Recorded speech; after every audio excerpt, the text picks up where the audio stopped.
Hi everyone, आज हम लोग जावा मेथड के बारे में डिस्कस करेंगे। इसको समझने के लिए एक रियल लाइफ का एग्जांपल लेते हैं। जब कहीं कोई फंक्शन होता है तो हमने देखा है कि उस फंक्शन को सक्सेसफुल बनाने के लिए कई सारे लोगों का कोलैबोरेशन होता है। जैसे फंक्शन में डेकोरेशन को देखने के लिए डेकोरेशन वाला बंदा होगा, कैटरिंग सर्विस को देखने के लिए कैटर होगा। ऐसे ही डिफरेंट टास्क को परफॉर्म करने के लिए एक स्पेसिफिक बंदा असाइन होता है। सेम कॉन्सेप्ट जावा में है। जावा में भी किसी कॉम्प्लेक्स टास्क को हम छोटे छोटे टास्क में कन्वर्ट करते हैं और उस हर छोटे छोटे टास्क को एक पीस ऑफ कोड से एग्जीक्यूट करते हैं। ठीक है, तो जावा मेथड क्या है? जावा मेथड वो एक पीस ऑफ कोड है जो कि एक पर्टिकुलर टास्क को परफॉर्म करता है। ठीक है, इसकी ज़रूरत क्यों पड़ी?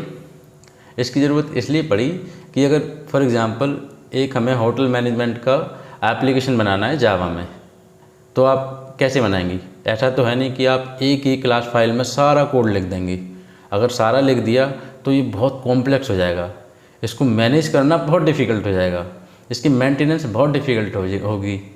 तो इसलिए हम करेंगे क्या कि होटल मैनेजमेंट का जो कॉम्प्लेक्स टास्क है इसको छोटे छोटे टास्क में कन्वर्ट कर देंगे और उस हर छोटे छोटे टास्क के लिए एक पीस ऑफ कोड लिखेंगे जो कि मेथड में जाएगा और उसके बाद मेथड से हम वो काम कराएंगे। ये डिज़ाइन इतनी सिंपल नहीं है जितना मैंने बता दिया, बट अभी समझने के लिए हम ऐसा मान लेते हैं कि छोटे टास्क में कन्वर्ट करने के बाद हम मेथड से उस टास्क को एग्जीक्यूट कर देंगे। ठीक, इसके बाद थर्ड है हाउ टू डिफ़ाइन इट। इसको डिफ़ाइन करने के लिए एक सिग्नेचर होता है। जावा ने एक सिग्नेचर दिया है जिसे हम मेथड सिग्नेचर बोलते हैं। इसका सिग्नेचर इस तरीके से होता है कि सबसे पहले हम एक्सेस मॉडिफायर डिफ़ाइन करेंगे, जैसे पब्लिक, प्रोटेक्टेड, प्राइवेट या फिर कुछ नहीं, जो कि डिफ़ॉल्ट रहेगा। इसके बाद रिटर्न टाइप। रिटर्न टाइप का मतलब जावा प्रिमिटिव टाइप हो सकता है या आपका जावा नॉन प्रिमिटिव टाइप हो सकता है। प्रिमिटिव टाइप जैसे इंट, फ्लोट एक्सेट्रा, जो कि मैंने ऑलरेडी समझा दिया है। उसके बाद मेथड नेम होता है। मेथड नेम ये हम कुछ भी रख सकते हैं, लेकिन मीनिंगफुल मेथड नेम ही रखना चाहिए। ठीक है, इसके बाद open parenthesis and close parenthesis, इसके अंदर हम पैरामीटर लिस्ट रखते हैं। ठीक है, ये ऑप्शनल है, इसको अवॉइड भी कर सकते हैं। ये एज पर रिक्वायरमेंट इसमें पैरामीटर लिस्ट पास कर सकते हैं और नहीं भी कर सकते। ऐसे ही आखिरी में होता है थ्रोज एक्सेप्शन, ये भी ऑप्शनल है। इसमें अगर मान लेते हैं कोई ये मेथड अगर एक्सेप्शन थ्रो करता है तो यहाँ पे हम थ्रोज एक्सेप्शन लिस्ट, जो एक्सेप्शन थ्रो कर सकता है उसकी लिस्ट यहाँ डिफ़ाइन कर देते हैं। एक्सेप्शंस क्या होती हैं, इन सब चीज़ों के मैं सेशंस फ्यूचर में बनाऊंगा, तो इसलिए इन चीज़ों को लेके किसी भी कंसर्न की ज़रूरत नहीं है। इसके बाद open parenthesis and close parenthesis में मेथड की बॉडी, जो हमें टास्क परफॉर्म करना है उसका एग्जीक्यूशन यहाँ लिखना है, उसका लॉजिक यहाँ लिखना है, यहाँ पे लिखना है। तो इस तरीके से ये मेथड सिग्नेचर होता है। मतलब इस तरीके से हम मेथड को डिफ़ाइन कर सकते हैं जावा में। ठीक, नेक्स्ट है where to define it. Java method को हम जावा क्लास के अंदर ही डिफ़ाइन करते हैं।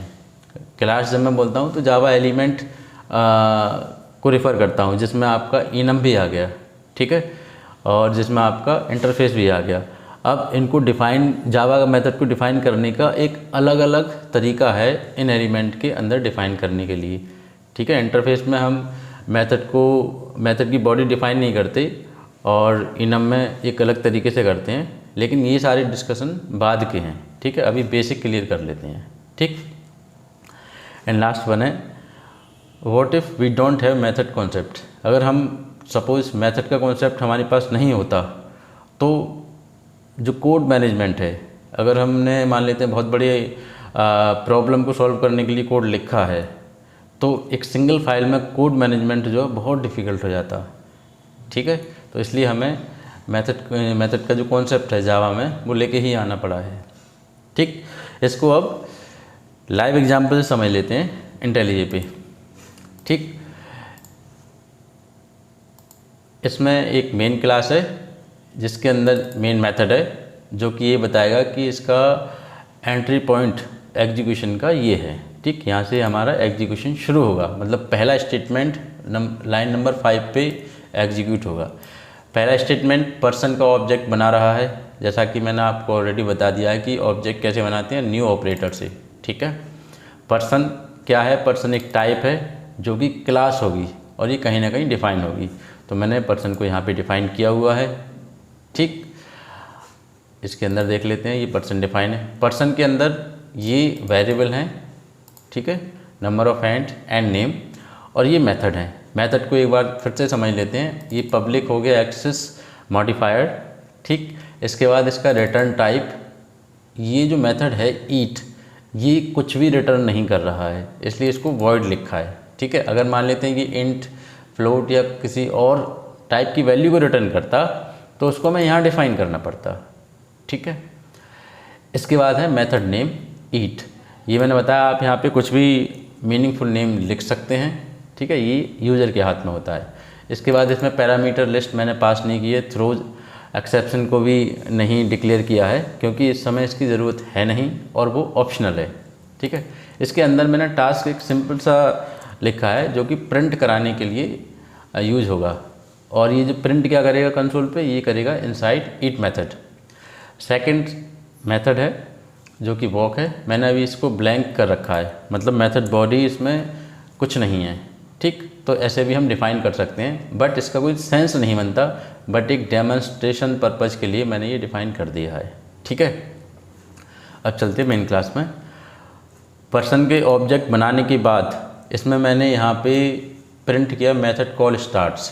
मेथड कॉल करने से पहले मैंने ये प्रिंट कर दिया। उसके बाद पर्सन डॉट ऑपरेटर से जैसे हम वेरिएबल की वैल्यू को एक्सेस करते हैं वैसे ही मेथड को एक्सेस करते हैं।